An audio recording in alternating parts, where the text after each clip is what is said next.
Senator Smith.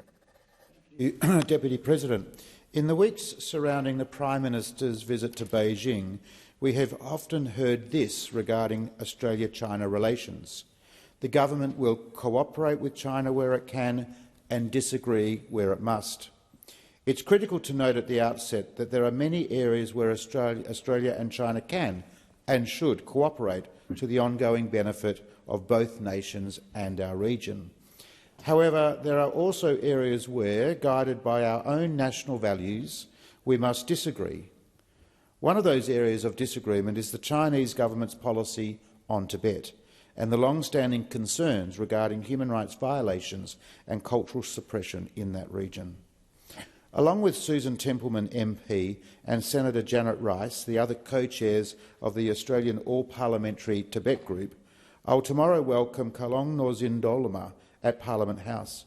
Ms Norzin Dolma is a minister in the Tibetan government in exile, visiting Australia to discuss the United Nations 2024 Universal Periodic Review of China, and in particular how this process can help create accountability and change for China's human rights record in Tibet. I call on the Albanese government to honour its responsibility and contribute meaningfully to this report, providing considered recommendations aimed at maintaining appropriate pressure on this important issue. There are thousands of Tibetan Australians across our country and over 615,000 Buddhist believers from various ethnic backgrounds. All have a deeply rooted affinity for Tibet and a vested interest in its cultural and religious liberty. Because of this, our responsibility to speak out regarding human rights issues in the region is not only a moral one, but also a representative one. Tibetan and Buddhist Australians rightly expect us to represent their concerns just like any other diaspora in our remarkably multicultural society. The present Dalai Lama turned 88 this year, and in the Buddhist tradition it is the task of the Pancha Lama to identify his reincarnated person when he passes on. Since the disappearance of the 11th Panchen Lama in 1995, Beijing has sought to dominate this sacred process, undermining a centuries of old custom which for the first time in the history of Buddhism risks being influenced by government bureaucracy and interests rather than time-honoured sacred tradition. This is just one aspect of the broader suppression of the freedom of Buddhists in Tibet, who have been regularly obstructed and whose ranks of monks and other clergy have been vetted by the government.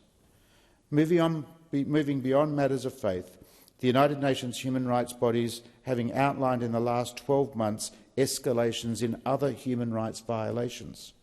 Reports have outlined more than 1 million Tibetan children being separated from their families and communities. Just think about that. Reports have outlined more than 1 million Tibetan children being separated from their families and communities, an erosion of the Tibetan language in regional schools, the ongoing arrest of peaceful dissidents, and a broader trend away from Tibetan identity. All of these developments are clouded by lack of access to international human rights lawyers and investigators to Tibet. Again, I look forward to meeting with Kalon Dolma later this week to learn more about the recommendations she and her colleagues have for the Australian government's contribution to the Universal Periodic Review.